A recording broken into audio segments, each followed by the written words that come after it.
কি নাম তোমার? नमस्कार मोर नाम असीम करीम ক্লাস क्लास 8 नमस्कार मोर नाम जहांगीर हक क्लास 8। नमस्कार मोर नाम साइबुल हक क्लास 8। नमस्कार मोर नाम मोमिन अली क्लास 8। नमस्कार मोर नाम फरिदुल क्लास 8।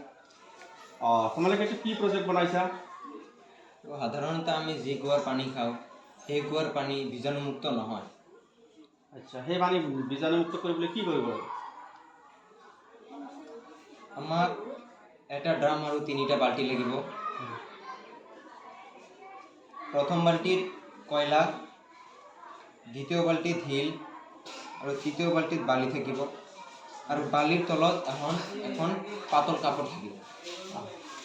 পানীখিনি ক'ত দিব লাগে? পানী প্ৰথমে ক'ত দিব লাগে? এই ড্ৰামটোত প্ৰথমে পানী দিব লাগিব।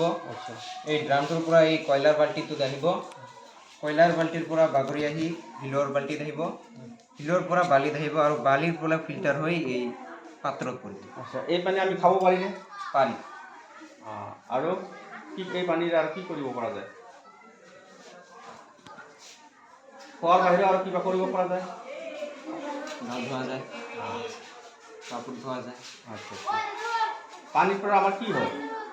সাধাৰণতে আমাৰ 99% বেমাৰ পানীৰ পৰাই। সেইকাৰণে পানী কি কৰিব লাগে? ফিল্টাৰ কৰি খাব লাগে। ধন্যবাদ।